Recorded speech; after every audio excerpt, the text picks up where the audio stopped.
Oferecimento Gorilla. TV LG, 42 polegadas, 12 vezes de R$ 273,96.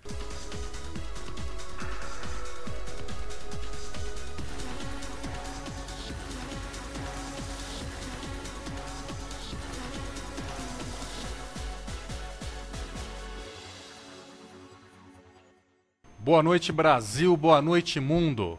Muito obrigado pela sua audiência aqui na Just TV, melhor TV pela internet. E aqui no Negócios e Carreiras, como você conhece muito bem, o programa que tem como objetivo, tem como meta potencializar as suas oportunidades, a sua carreira. E hoje com um programa totalmente diferente. Hoje, dia 1º de fevereiro, edição número 42, ano 2, aqui na Just TV do Negócios e Carreiras, um programa totalmente novo. Um programa em que nós vamos ter oportunidade de falar com um empreendedor da área das artes, do cinema, e que hoje vai nos dar a oportunidade de entender como fazer esse negócio. E além disso tudo, como também ter a sensibilidade de produzir uma obra artística. Eu peço então para o pessoal da técnica colocar o primeiro slide com cartaz desse curta-metragem. A voz de Michel Varman. Por gentileza, pessoal da técnica, vamos ver um pedacinho, um trailer de A Voz?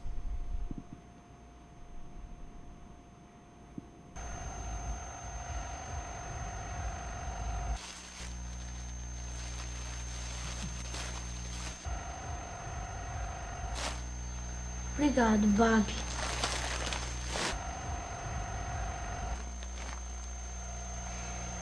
Obrigado, Oma. Ô, Léo, olha aqui no buraquinho.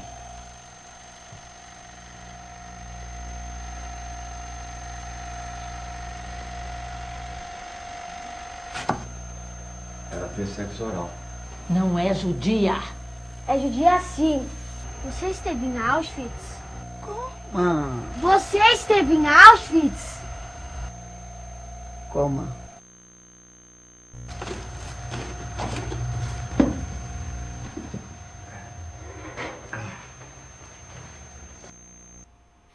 Muito obrigado, pessoal da técnica. Eu peço de imediato, vamos colocar o nome do nosso entrevistado, o diretor de A Voz, o curta, o filme? Michel Varman.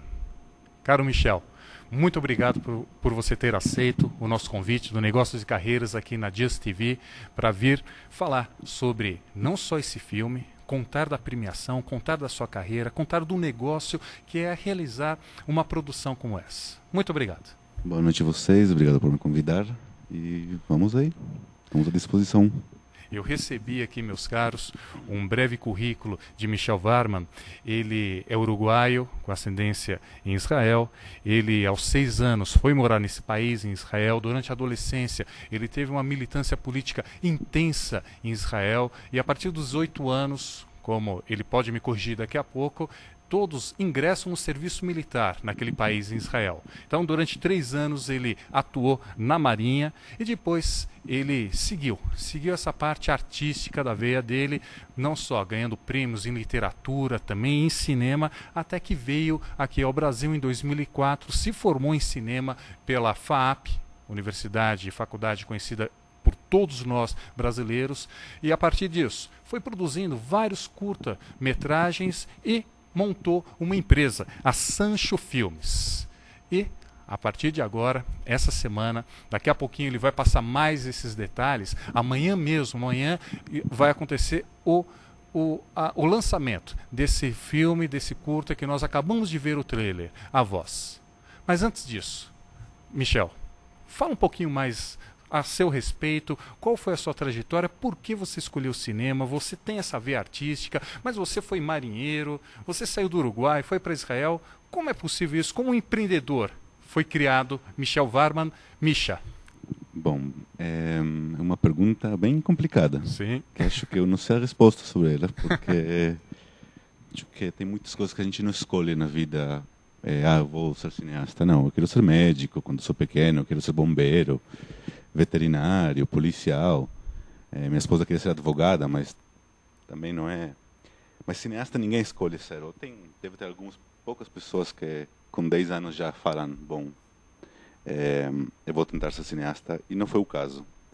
Como você bem falou, eu passei minha vida como adolescente militando em partidos políticos, morando em Israel, que é um lugar de muitas tensões, etc.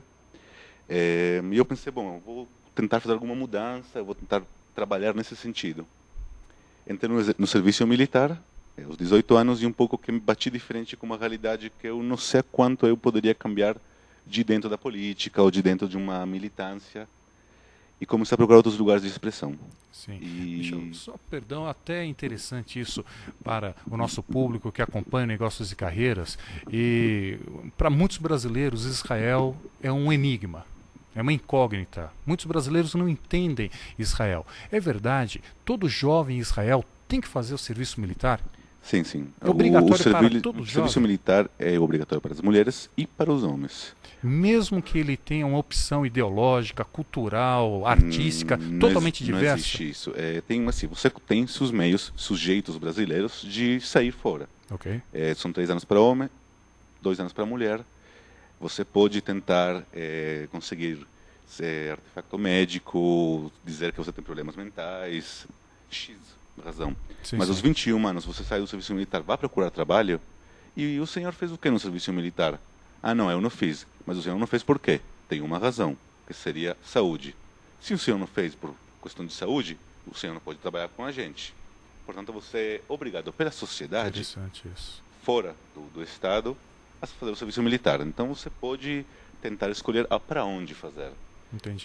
Eu tentei ser marinheiro, que é uma coisa um pouquinho mais light do que ser guerrilheiro dos comandos lá no Líbano, mas Sim, sim. mesmo assim. Então é obrigação. E como foi esse caminho, essa transição do serviço militar? E você, pelo que eu entendi, um pouquinho do trailer, o filme é um pouco autobiográfico. Então, você já tinha essa veia artística, essa sensibilidade. Como que você, marinheiro... Então, isso E aí começou, seguiu na pras verdade, artes? no Exército, porque eu, sortemente, eu tive muito tempo livre no Exército. Eu comecei como marinheiro, e aí eu virei instrutor de táticas navais, Sim. que é uma coisa totalmente que não tem nada a ver comigo. Eu tinha muito tempo livre e comecei a escrever, comecei a procurar coisas de arte. Eu tinha uma namorada naquela época que gostava muito do assunto. E aí, decepcionado talvez com a política, com a militância que não estava mudando, procurei outros meios de expressão. E a arte, antes de tudo, é um meio de expressão. Sim. E como eu via com essa veia política, bom, vou tentar por esse caminho de comunicação visual, fotografia, literatura, e acabou rolando até chegar ao cinema, que foi o que mais me atraiu, talvez me coube, de alguma forma. E Michel, posso lhe chamar de Misha? Deve, porque na verdade meu nome não é Michel, né? Meu nome é Michael. Michael. Só que aí vocês brasileiros não conseguem fazer J, então me chamam de Michel, então virou Misha, que é o meu apelido. Então tá ótimo. Não, e fica muito mais carinhoso também. E muitos brasileiros se lembram também. Mas Misha, não existiu o ursinho Misha das Olimpíadas ou não tem nada a ver? Então, eu não sei se é um elogio isso ou não. É um Chama elogio, de tenho certeza. ursinho do Barcelona, ursinho catalão. Mas o que eu gostaria de perguntar para você, nesse caminho da sua formação, da questão artística, sempre a temática judaica esteve nas suas obras? Eu tive isso muito. Um dos meus problemas iniciais na criação artística foi porque eu estou em Israel, porque eu sou judeu. Essas questões de identidade que a gente levanta. Tá, eu nasci no Brasil, eu sou brasileiro, não tem muito para onde ir. Eu estou em Israel e sou judeu, mas eu nasci no Uruguai, então eu sou uruguaio, mas eu tenho um passaporte alemão, então eu também sou alemão. Agora estou morando no Brasil, o que eu faço agora com tudo isso? Sim. E a única linha que continuava em todos os lugares era o ser judeu. Mas eu não sou religioso, eu sou quase ateu até, então como assim ser judeu? Por que ser judeu? E a explicação veio dos meus avós, né? Meus avós, minha avó húngara, meu avô alemão foram expulsos, passaram pelos campos de concentração porque eram judias. Uma avó, tudo bem, era religiosa judia, a outra era alemão. Ela não sabia que era judia. Ela estava totalmente involucrada na sociedade alemã, até que um dia veio um cara e falou: mulher, vai embora. E ela, assim, na verdade, nem deixou ela ir embora, ele teve que fugir. Mas se isso aconteceu faz muito pouco tempo, que são 60, 70 anos atrás, alguma coisa tem a ver comigo. E para mim, de alguma forma, descobrir isso e resolver isso seria uma forma de eu talvez resolver as minhas questões minhas, que tem a ver muito com a questão política em Israel. Sim. Que as coisas estão ligadas. Então, a gente está em Israel, uma guerra política, mas vem de onde isso? E por que está rolando essa guerra? E como eu consigo justificar algumas coisas que eu não consigo diariamente? Entendo. É válido, não é válido, enfim, são muitas... É um assunto que para mim é muito importante, nesse sentido. Sim. Agora, Michel, ou Michael, ou Misha, você deu oportunidade para eu lhe fazer uma pergunta. Você sentiu muito durante a sua infância a influência dos seus avós, evidentemente por conta do trailer, do curta que você produziu. Mas eu gostaria de saber um pouco mais do seu íntimo. O fato deles terem padecido em campos de concentração, a história da sua vida familiar, dos seus familiares, isso tudo, de que maneira hoje, além da sua produção artística, mas o quanto que o toca ainda hoje? Minha esposa, assim, eu tenho uma esposa que não é judia, e a gente tem um filho chamado Martim. Ele tem 5 meses. E esse filho, eu decidi fazer a circuncisão para ele. Eu conversei com minha esposa, mas, poxa, ele não é judeu. Nem pela religião judaica, nem pelo ninguém, porque ele é filho de uma mãe não judia. Eu falei, não importa o que os rabinos falam, o menino é judeu. Vão discutir comigo? Pode discutir até amanhã. Se tivesse um Hitler hoje em dia, o menino iria para Auschwitz. Portanto, para mim, de alguma forma ridícula até, porque é muito longe isso, Sim, entendi. mas é um menino judeu. Então, essa questão, assim, ele pode não ser judeu se não quiser. Livre escolha dele, ele pode ser o que ele quiser na vida. Mas, no momento de nascer, ele é meu filho. E a gente, às vezes, é obrigado a fazer algumas coisas que a gente nem quer. Mas a gente é obrigado e, de alguma forma, tenta fugir, às vezes.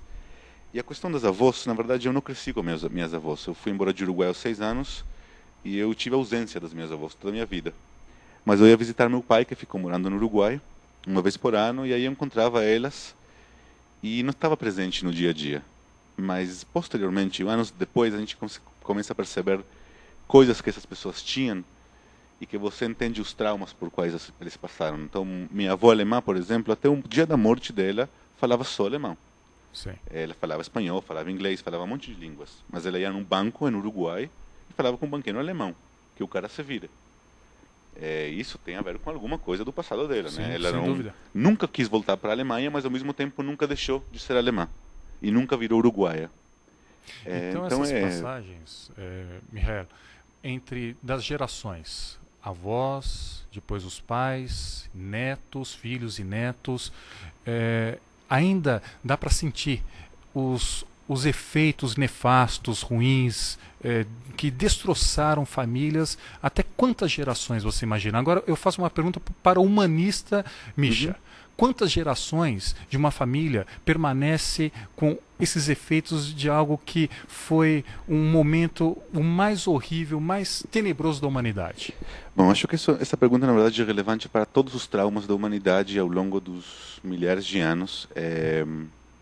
Essa é uma coisa que acredito que nunca passa, porque do mesmo jeito que a escravidão não passa da sangue dos brasileiros, Sim. e a colonização e as guerras dos 600 anos atrás, e essas coisas acabam todos criando uma rede de influências que vão até hoje com a gente. Então, acho que esse trauma, como qualquer outro trauma de qualquer outro povo, que seja guerra civil, que seja, acaba entrando na cultura e acaba virando uma herança cultural da gente que não tem como a gente separar disso. Sem dúvida.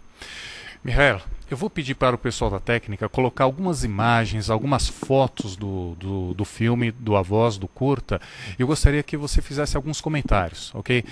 Partisse não só da questão artística, mas também as lembranças que essas imagens trazem para você. Por favor, pessoal da técnica, primeira imagem. Bom, essa é a Jessie Fonseca, que é uma atriz maravilhosa, que na verdade ela começou sua carreira faz muitos anos, faz mais de 70 anos, na rádio e na primeira televisão brasileira e no começo do cinema brasileiro. Ela foi homenageada recentemente no Teatro São Pedro. E a Jessie Fonseca é engraçado porque eu tenho um problema com atores brasileiros. É um problema meu artístico. E a Jessie Fonseca, nos últimos 20, 30 anos, ela é dubladora profissional. Ela dublou a Mulher-Aranha, as pessoas assim, ela vai na rua e as pessoas reconhecem a voz dela da televisão. Interessante. E quando a gente encontrou com ela, além de uma aparência física muito grande com minha avó paterna, que é incrível, por ela não ser atriz hoje em dia de televisão, de cinema, e ela ser dubladora, ela tem uma coisa muito contida. Ela consegue se expressar muito bem pela voz, mas assim, a física dela é muito travada. E eu estava procurando isso numa atriz e eu consegui com ela de uma forma que me deixou tão feliz. E assim, vendo o trabalho dela como atriz, talvez de todos os atores, um que mais impressiona, porque ela realmente consegue se expressar falando sim e não, de uma forma que você entende tudo o que ela quis dizer. E como que você a encontrou? Mas foi quase que um acaso ou foi um feliz arranjo? Eu não me lembro. Sinceramente, eu não me lembro. Eu sei que a gente encontrou com várias... Estava procurando uma pessoa maior, Sim, de idade, claro. branca, pequena, velha, que consiga fazer sotaque um pouco alemão. A gente tinha conversado com uma atriz muito famosa que não quis fazer o filme, porque o nosso cachê não era suficiente para ela. Talvez ela esteja arrependida hoje, mas até aí a gente não vai saber. E não sei, não lembro como, mas alguém falou da Jessie. A gente foi para a casa dela, que era bem longe de onde a gente estava, encontrou com ela, conversou com ela e é isso, não tem mais conversa. Espetacular. E foi um grande prazer trabalhar com a Jessie. Então, além de tudo, você, a sua produtora, a sua empresa, abriu uma nova oportunidade por uma atriz que fazia dublagens e, como você bem disse, não tinha tanta experiência, não aparecia tanto ela na tinha TV. muita experiência, mas não aparecia. recentemente. Nos últimos 20, 30 anos ela se afastou um pouco, é muito legal. Espetacular que você fez. Pessoal da técnica, mais uma imagem. Vamos lá. Bom, eu vou falar das atrizes porque eu vou dar o respeito para elas. A Lucélia Machiavelli, que é uma grande atriz de teatro, ela é dos Sátiros. De todos os atores desse filme, talvez ela seja a mais conhecida. Sim. Ela já fez vários filmes, novelas. E eu acho ela brilhante também. Na verdade, com ela a gente teve mais conflito, porque eu tive um amigo meu chamado René, que ele me ajudou na preparação de atores. Ele fez um workshop com eles, foi trabalhando todo o assunto dos atores antes da filmagem, para eu chegar na filmagem e dar minhas diretrizes. Sim. E ele preparou um tipo de ator que eu não estava querendo, que seria um ator mais natural para a Lucélia Machiavelli, por exemplo, que é uma atriz de teatro, e ela veio com uma carga de teatro, que é muito boa, muito importante, muito imponente, mas no meu filme precisava uma coisa muito mais contida, muito mais leve. E foi muito mais difícil, assim, foi muito difícil para nós dois, para eu e para mim e para a Lucélia, mas acho que o resultado acabou surpreendendo também ela como eu, porque acabou sendo o meio do caminho entre uma atriz de teatro que está tentando se aguentar, que parece a personagem que estava lá. Sim. Que era uma avó muito espalhafatosa, ou espalhafatória? Espalhafatosa. Espalhafatosa. Sim. Que estava tentando se aguentar. Então bateu. E ficou muito bem isso também. E ela realmente foi muito gostoso trabalhar com ela, que tem muita experiência. A Jessie fez o papel de uma das avós, a avó paterna. E ela fez o papel da avó materna. Exatamente. Muito interessante isso. E elas são fisicamente parecidas com as avós, que também é legal. Olha e só. nenhuma delas é judia. Muito bom, muito bom. Pessoal da técnica, mais uma foto, por gentileza, para Mihael comentar. Bom, esse é o aniversário, a cena do aniversário do menino, do Leo, que é o estreante Sidney Saja Barmak. O Sidney, na verdade, eu fiz um casting com uma agência de atores crianças. Sim. A gente viu uns 30 atores profissionais que trabalham e eu não gostei de nenhum deles. Eu falei, não vai rolar isso de atorzinho metido a ator, que já acha que sabe tudo. Não é o caso desse filme, porque é um filme supostamente com uma cara um pouco caseira, muito realista tudo, né? Aí a gente decidiu contactar a Escola Renascença, que é uma escola judia, em Higienópolis, e foi conhecer os meninos da aula. E a Renascença foi muito legal com a gente. E quantos anos que ele tem? Agora ele tem 13. No filme ele tinha quase 11. Sim. A gente fez um teste com esses meninos, escolheu o Leo, que além de ele ser uma espécie de mini-me, muito parecido comigo quando eu era criança, ele também, a gente mais teve uma química, e se entendeu. E ele foi tão bom que na estreia dele no Festival de Curitiba ele ganhou o prêmio de melhor ator. Espetacular. O que para ele, imagino, foi muito surpreendente, porque demorou muito tempo até a gente finalizar o filme. Sim. E além disso ele cresceu, ele quer ser médico, ele não quer saber disso. E ele fez isso pela simpatia e pelo prazer, né? Muito bom. E acabou tendo uma repercussão, um menino que eu não sei se ele vai mudar de carreira agora, mas É legal. Eu imagino que tem mais uma imagem dele, tem mais uma foto dele, não, pessoal da técnica? Esse é o Leo. Ele mesmo? É, exatamente. É o Ok. Sidney, no filme ele é o Leo. O legal, uma das coisas mais interessantes do filme é que todo o filme é operado como se fosse a câmera do Leo. Nesse instante, Michael, o que ele está fazendo no filme? Ele está Ele ajustando tem uma a câmera? Então, ele tem uma câmera Super 8 que ele coloca em cima da mesa do almoço, da casa dos avós, e ele ajusta a câmera, ele arruma, ele olha para dentro para ver se bateu, se está bem, e aí ele filma. Então, na verdade, ele foi o ator, o fotógrafo, ele fez tudo, na verdade, no filme, o Sidney. Muito bom. Que para a gente foi muito arriscado também, mas funcionou. Você já falou de premiações. Ele recebeu uma premiação em Curitiba quando? O ano passado? Em outubro de 2009, desculpa. A gente saiu do filme da Ilha de Edição e a primeira coisa que não tem na internet foi o Festival de Super 8 de Curitiba, o único festival no Brasil de Super 8, que eu nem sabia que ele existia. E já era uma semana antes do festival, acabou as inscrições. Aí eu mandei um e-mail para eles, falando, eu tenho um filme que acabou de sair, eu quero mandar para vocês. Mas não vai dar tempo, suba aqui na internet. Aí eu subi um filme para eles, ligaram no mesmo dia, tudo bem, foi aceito no festival, pode vir. Mandaram passagem, me ajudaram e tal, e aí a gente foi meio que, vamos ver, eu queria, na verdade, ver como ele vai ser recebido. Primeira vez no público, eu estava muito nervoso, porque o filme ele é diferente, então você não sabe bem, primeira vez, será que ele vai ser realmente bem aceito como estou querendo que seja? A temática é pesada, enfim, o jeito de filmar é diferente. Aí a gente foi para Curitiba, e o meu filme era no último dia do festival, o último filme da sessão, e eu fiquei 3 dias fumando 3 pacotes de cigarro por dia, tudo nervoso, esperando ver o que vai acontecer. E aí ele passou, e ele foi muito bem aceito. O público não parou de rir ao longo do filme, o que também eu não esperava, porque o filme é um pouco engraçado, mas não era uma grande comédia. Não era essa a intenção. Mas as pessoas não param de rir ao longo do filme, o que também é muito legal. Mas você não pode contar muito do filme aqui, hein? Você não pode contar muito do filme, porque então, senão... Bom, talvez as pessoas lançamento... riem, não sei quem gosta. Mas no lançamento são todo mundo amigo, então eles vão gostar, não tem problema. Okay. Enfim, aí ele ganhou o prêmio, teve vários filmes, ganhou 6 prêmios no festival. Melhor filme, melhor diretor, melhor ator, melhor roteiro, melhor som. Fenomenal. E no final, o melhor prêmio do público também, que é uma raridade nos festivais de cinema, que é o melhor filme e o melhor prêmio do público é a mesma coisa, porque geralmente os críticos e o público não gostam do mesmo filme. Sim. Então foi assim, deu uma pilha para a gente para mandar.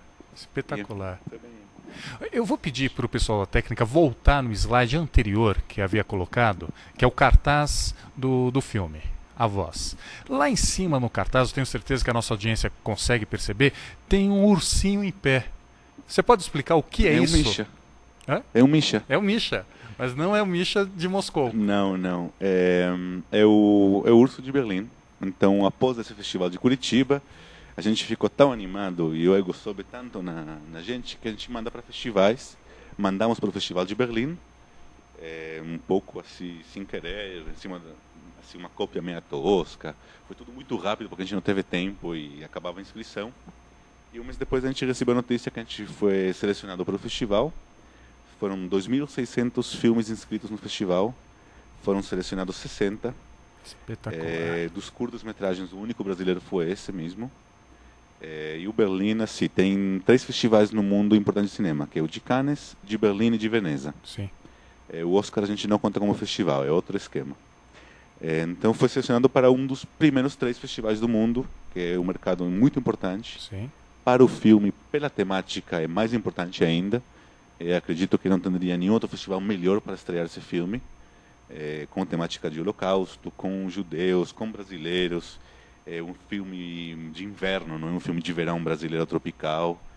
É um filme mais alternativo, que também é a cara de Berlim e não de Cannes ou Veneza. Sim. Então, para nós foi muito legal e deu, de novo, ele encheu a pilha da gente. O filme está dando uma repercussão muito grande. Teve uma reportagem na TV Cultura, no programa Metrópolis, sobre a equipe, sobre o filme, está sendo nos jornais. A gente decidiu fazer uma estreia, né, que é amanhã, antes de ir para Berlim, para o público de São Paulo ter o privilégio, porque senão vão ficar reclamando, os alemães vieram antes de mim. Enfim, a gente vai, tudo bem. Então vamos aproveitar o momento agora, embora Daqui a pouquinho, no final do programa, nós vamos reforçar esse convite, mas faça agora o convite. Amanhã, dia 2 de fevereiro. Amanhã, dia 2 de fevereiro, às 9h30 da noite, no Espaço Unibanco de Cinema da Augusta, será a estreia, não é o lançamento, que é de livros, é a estreia de filme. Vão ser várias sessões, porque um curta de 12 a 13 minutos, então começa às 9h30, 10, 10h30, 11, 11h30. Então estão todos convidados, entrada gratuita. Talvez tenha um prosecquinho barato também. Olha para fazer um brinde. E vai ser legal, eu espero. E eu estarei lá. Espetacular. E você também. Sim, sim, vamos estar lá, o pessoal da Just TV, eu, Jorge Nearadi, claro que vamos estar lá, minha esposa também, mas ainda dá tempo, Mihaela, para eu fazer a pergunta sobre o negócio fazer filmes. Nós conversamos bastante a parte artística, da questão cultural. Agora, como é esse negócio fazer filmes? Você é empreendedor. Então, a gente está tentando. É muito complicado fazer cinema no Brasil, especialmente para quem vem de fora e não conhece as pessoas.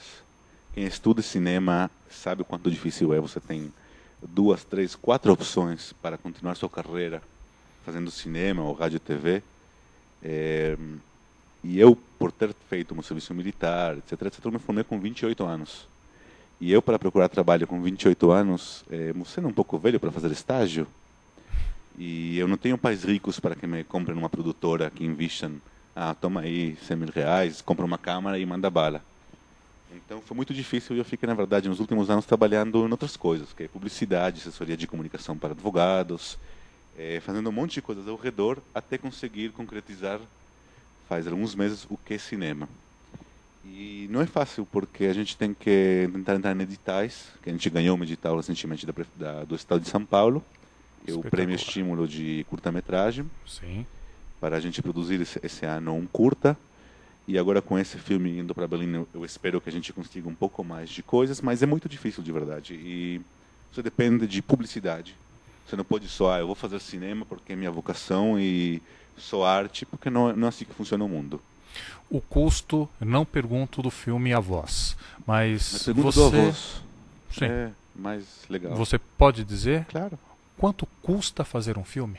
Eu vou dizer uma coisa. Um edital de curta-metragem do Estado de São Paulo dá 80 mil reais para fazer um curta-metragem.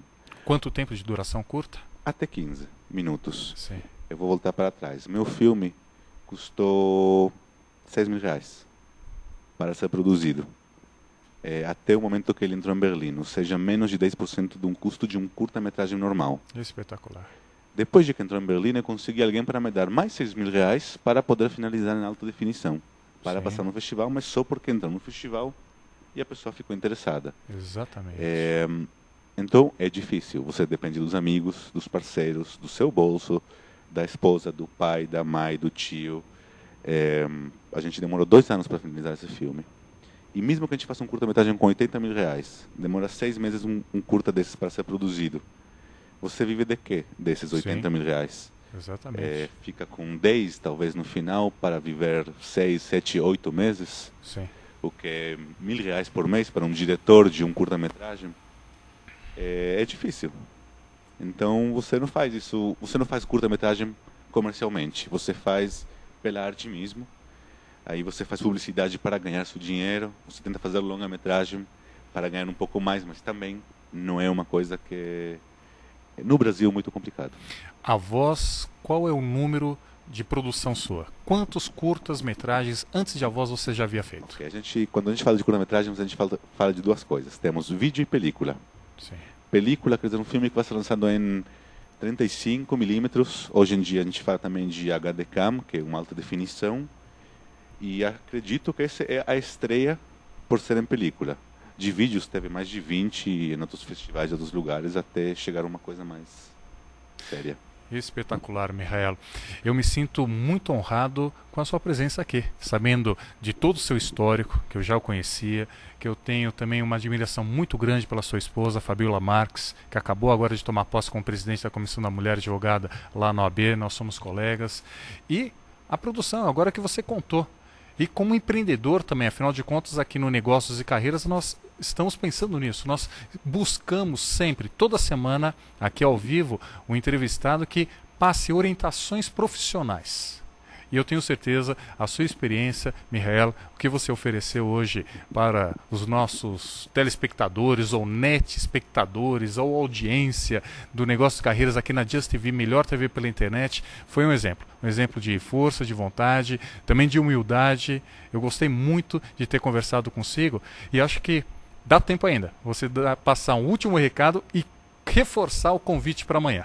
Novamente amanhã, às 9h30 da noite, no Espaço Unibanco da Augusta, estreia do curta-metragem Uma Voz. Estão todos convidados e estaremos lá. Até mais. Muito obrigado, Mihael Varman, diretor de A Voz, o curta, premiadíssimo aqui no Brasil, agora indo para Berlim. E eu tenho certeza que todos aproveitaram muito. Tenha uma ótima semana. Na próxima segunda nós estaremos novamente ao vivo com mais orientação profissional e também com informações sobre concursos, legislação, tudo para potencializar a sua carreira aqui no Negócios e Carreiras na Just TV, melhor TV pela internet. Muito obrigado, uma ótima semana.